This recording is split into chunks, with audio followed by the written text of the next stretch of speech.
യഹസ്കേൽ അധ്യായം 22. യഹോവയുടെ അരുളപ്പാട് എനിക്ക് ഉണ്ടായതെന്നാൽ, മനുഷ്യപുത്രാ, നീ ന്യായം വിധിക്കുമോ? രക്തപാതമുള്ള പട്ടണത്തെ നീ ന്യായം വിധിക്കുമോ? എന്നാൽ നീ അതിൻ്റെ സകല മ്ലേച്ഛതകളെയും അതിനോട് അറിയിച്ച് പറയേണ്ടത്, യഹോവയെ കർത്താവ് പ്രകാരം ചെയ്യുന്നു. നിന്റെ കാലം വരുവാൻ തക്കവണ്ണം നിന്റെ നടുവിൽ രക്തം ചൊരിഞ്ഞ് നിന്നെ തന്നെ മലിനമാക്കേണ്ടതിന് വിഗ്രഹങ്ങളെ ഉണ്ടാക്കുന്ന നഗരമേ, നീ ചൊരിഞ്ഞ രക്തത്താൽ നീ കുറ്റക്കാരത്തിയായി തീർന്നു. നീ ഉണ്ടാക്കിയിരിക്കുന്ന വിഗ്രഹങ്ങളാൽ നീ നിന്നെ തന്നെ മലിനമാക്കിയിരിക്കുന്നു. നിന്റെ നാളുകളെ നീ സമീപിക്കുമാറാക്കി. നിന്റെ ആണ്ടുകൾ നിനക്ക് വന്നെത്തിയിരിക്കുന്നു. അതുകൊണ്ട് ഞാൻ നിന്നെ ജാതികൾക്ക് നിന്നെ സകല ദേശങ്ങൾക്കും പരിഹാസവിഷയമാക്കിയിരിക്കുന്നു. നിനക്ക് സമീപസ്ഥന്മാരും ദുരസ്ഥന്മാരും ആയിരിക്കുന്നവർ ദുഷ്കീർത്തിയും ബഹുദുമൂലവും ഉള്ള നിന്നെ പരിഹസിക്കുന്നു. ഇസ്രായേൽ പ്രഭുക്കന്മാർ ഓരോരുത്തരും തന്നാൽ കഴിയുന്നിടത്തോളം രക്തം ചൊരിവാനത്രേ നിന്നിൽ ഇരിക്കുന്നത്. നിന്റെ മധ്യ അവർ അപ്പനെയും അമ്മയും ഭജിക്കുന്നു. നിന്റെ മധ്യ അവർ പരദേശിയെ പീഡിപ്പിക്കുന്നു. നിന്നിൽ വെച്ച് അവർ അനാഥനെയും വിധവയെ ഉപദ്രവിക്കുന്നു. എൻ്റെ വിശുദ്ധ വസ്തുക്കളെ നീ ധിക്കരിച്ച് എൻ്റെ ശബ്ദങ്ങളെ അശുദ്ധമാക്കുന്നു. രക്തം ചൊരിയേണ്ടതിന് ഏഷ്യൻ പറയുന്നവർ നിന്നിലുണ്ട്. പൂജാഗിരികളെ ഭക്ഷണം കഴിക്കുന്നവർ നിന്നിലുണ്ട്. നിന്റെ നടുവിൽ അവർ ദുഷ്കർമ്മം പ്രവർത്തിക്കുന്നു. നിന്നിൽ അവർ അപ്പൻ്റെ നഗ്നത അനാവൃതമാക്കുന്നു. നിന്നിൽ വെച്ച് അവർ ഋതുമാലിന്യത്തെ ഇരിക്കുന്നവളെ വഷളാക്കുന്നു. ഒരുത്തൻ തൻ്റെ കൂട്ടുകാരൻ്റെ ഭാര്യയുമായി മ്ലേച്ഛത പ്രവർത്തിക്കുന്നു. മറ്റൊരുത്തൻ തൻ്റെ മരുമകളെ ദുർമര്യാദ പ്രവർത്തിച്ച് മലിനയാക്കുന്നു. വേറൊരുത്തൻ നിന്നിൽ വെച്ച് തൻ്റെ അപ്പൻ്റെ മകളായ സഹോദരിയെ വഷളാക്കുന്നു. രക്തം ചൊരിയേണ്ടതിന് അവർ നിന്നിൽ കൈക്കൂലി വാങ്ങുന്നു. പലിശയും ലാഭവും വാങ്ങി നീ കൂട്ടുകാരെ ഞെരുക്കി സമ്പാദ്യമുണ്ടാക്കി എന്നെ മറന്നു കളഞ്ഞിരിക്കുന്നുവെന്ന് യഹോവയായ കർത്താവിൻ്റെ അരുളപ്പാട്. നീ സമ്പാദിച്ചിരിക്കുന്ന ലാഭത്തിൽ നിന്റെ നടുവിലുണ്ടായ രക്തപാതകത്തെക്കുറിച്ച് ഞാൻ കൈകൊട്ടു.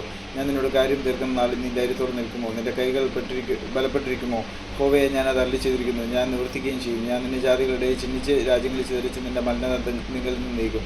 ജാതികൾക്കാണെങ്കിൽ നീ നിന്നെ തന്നെ മലിനയായിത്തീരും. ഞാൻ യഹോവ എന്ന് നീ അറിയും. യഹോവയുടെ അരുളപ്പാട് എനിക്കുണ്ടായ എന്നാൽ മനുഷ്യപുത്രായ സകലവും എനിക്ക് കിട്ടമായി തീർന്നിരിക്കുന്നു. അവരെല്ലാവരും മുലയുടെ നടുവിൽ താമ്രവും വെളുത്തീയവും കറുമ്പും ഇരുമ്പും കറുത്തീയവും തന്നെ. അവർ വെള്ളിയുടെ കിട്ടമായി തീർന്നിരിക്കുന്നു. അതുകൊണ്ട് യഹോവയായ കർത്താവ് പ്രകാരം ചെയ്യുന്നു. നിങ്ങളെല്ലാവരും കിട്ടമായി തീർന്നിരിക്കൊണ്ട് ഞാൻ നിങ്ങളെ യെരൂശലേമിന് നടുവിൽ കൂട്ടും. വെള്ളിയും താമ്രവും ഇരുമ്പും കറുത്തീയവും വെളുത്തീയവും ഉലയുടെ നടുവിലിട്ട് ഊതി ഒരുക്കുന്നത് പോലെ ഞാൻ എൻ്റെ കോപത്തിലും നിങ്ങളെയും കൂട്ടിയൊരുക്കും. ഞാൻ നിങ്ങളെ കൂട്ടി എൻ്റെ ക്രോധാഗ്നിയെ നിങ്ങളുടെ മേൽ ഊതും.